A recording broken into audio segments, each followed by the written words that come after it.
Welcome to the official post-game press conference for the College Football Playoff semifinal at the All-State Sugar Bowl. Please turn off all cell phones. We will begin with Coach Steve Sarkisian and players Quinn Ewers and Jaylan Ford from Texas. As a reminder, the team locker room is also open at this time, and we also have a breakout interview area next to the locker room. Coach Sarkisian will make an opening statement, and then we'll open up to questions. Coach? Okay. I think first of all, I'll go backwards, but the resiliency our team showed in that fourth quarter to find a way to have an opportunity to win the game, I think is indicative of the character that we have on this team and the men that we have in that locker room. Those guys are fighters. They fought together. As bleak as it looked there, they never gave up hope. And they believed, and I think that's how you give yourself a chance in the end. I feel for them because I know how much they poured into this entire season. But like I told them in the locker room, we came into this season to be champions, and they are. They're Big 12 champions, and they should be very proud of that. They were a second away from playing for a national championship, and so there's a lot to be proud of on this football team. Unfortunately, in the game, we dug ourselves a hole with some self-inflicted wounds, and give credit to Washington. They played a very good game. The Penix got hot. They made some big plays down the field, and when they extended the lead, we got a little bit out of game plan to try to fight our way back into it, but we found a way to get a couple stops and force some field goals that gave us a chance to get back into the game. But in the end, came up short. But there's nothing to hang our heads about. These guys fought, and I'm very, very proud of the effort that they put into it. We'll open it up for questions. Please raise your hand, and we'll get a microphone to you. We'll start in the front row on the left side. Joe Cook with Inside Texas. Steve, can you go through those last four play calls inside the 12 and starting with the swing pass to Jay? Yeah, he was more of a check down on the play. We were looking for an opportunity for JT or Jay Witt, trying to create a one-on-one matchup for those guys to go high point it. Naturally they did a good job defending it, and Quinn did a good job of just getting the ball out to Blue with a chance in space, but had to get out of bounds. It's a tricky situation in that you're out of timeouts, and so we have to be very careful that we don't complete a ball short of the goal line, or pretty much the game's going to end at that point. So when you're forced to throw it into the end zone each time, it makes it difficult, especially when they're defending the end zone. So we were just trying to create some matchups with some different route combinations to create some one-on-ones and to give our playmakers a chance to make a play. And we just weren't quite able to do it, So that's the way it goes sometimes. We'll stay in the front row. Quinn, can you kind of take us to those final three plays and just kind of the pressure Washington got in those last two? Yeah, like Coach Rex was saying, we were just trying to take a shot at the end zone, obviously, because if you fall short, like you said, the game's going to be over. So, just was looking to give my guys an opportunity to go make a play at the end of the day. That's all you can really do. Front row. Eric Henry, Horns 24/7. His questions for Steve. Steve, I was wondering if you could just talk about the challenge to get pressure on Michael Penix and just kind of the challenge that placed on your secondary to defend against guys for a long time. Yeah, no, I think, there were times we did create some pressure. We just couldn't get him on the ground, and that was probably the most frustrating part. He was elusive in the pocket, and he did a good job of avoiding the rush and then keeping his eyes. And then I thought they did a good job of taking advantage of some one-on-one matchups when they got them. And it just kind of felt like every time they threw it, and we were in pretty good coverage, they made the play, and then that's a credit to them. They're a good offense and a good passing offense especially. It showed. We just couldn't get them on the ground. We couldn't generate enough pressure. I thought our guys were fighting with the pass rush. We couldn't put enough pressure on the tackles, quite frankly, to get a holding call to even get them off schedule. They really played on schedule all night, and that makes it difficult. The times we did get them into some third and longs, we had the ability to get off the field. but we just couldn't get them on the ground. You know, I thought there were some decent pressures in there. We just didn't get them on the ground. We'll go to the right side, second row. Steve, I don't know if you feel like the 30 days off maybe affected y'all's offensive rhythm more. It just didn't seem like y'all were quite in sync like you were all year. To your point, you know, I think for whatever reason, we had some uncharacteristic kind of anxiousness at the line of scrimmage, you know, where we had different people kind of with false start penalties, you know, and those things are difficult because sometimes, you know, we're trying to play, let's get to 2nd and 5, and now we can operate, and then you get a false start and it goes back at 2nd and 10. Or you do something on 1st and 10, it's incomplete, that's okay. Then you false start, it's 2nd and 15. So those were some things that were a little disappointing. And I don't know if that's because of the layoff or just, you know, sometimes being in the environment and you're a little excited to go play. But I thought we rebounded from those things, and you know, we ran the ball really well early in the game. But like I said, when you fall behind, it kind of stressed us where we had to kind of not lean on the run like we wanted to. And I thought that really changed as much of the game as anything, to where, you know, we really couldn't lean into the run and then, you know, complement it with the passing game. We had to really start throwing it and then mix runs when we could. We'll stay on the right side, front row. Jaylan, what did you say to your guys after the game? After the game, I just told them I was proud of them. Kind of like what Coach is saying. Like, you know, this whole year we sacrificed a lot, and in order to build this team into the way we wanted it. And you know, I think, like he said, at the end of that, like we went all the way up into the last play, and you know, I'm just proud of my guys for never giving up. Not once did I ever believe that, you know, until that clock hit 0, that we didn't have a chance. So. All right, we'll go to the left side, second row. Terry Middleton, Horns Illustrated, Coach Sarkisian. You talked about the resilience of the team, the fight until the last second.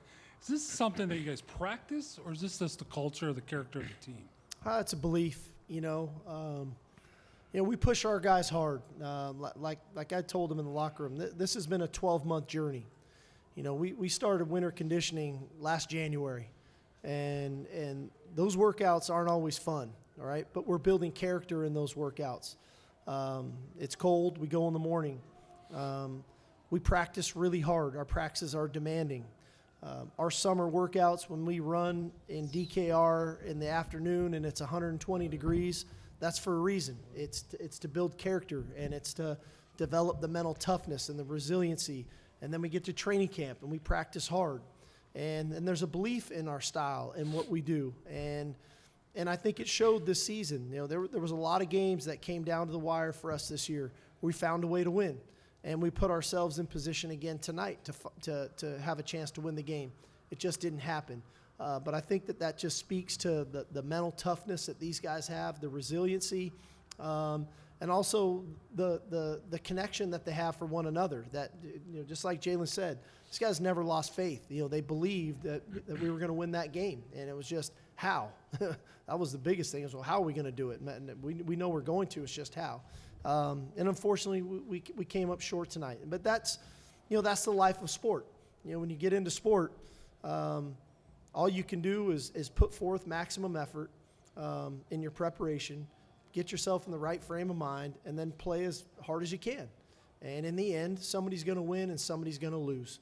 And either way, that should build character, and that should help these guys in whatever they end up going and doing in life, that how to go about your business on a daily basis and put yourself in position to be successful. You got a chance in this life, and hopefully they can walk out of this season knowing that. We'll stay on the left side in the front row. Coach, Alma Richardson, OrangeBuzz.com. Coach, obviously you've been building over the last couple of years to get to this point. How do you then, going forward, maintain this level of success and then kind of building forward to get to the ultimate goal where you want to be?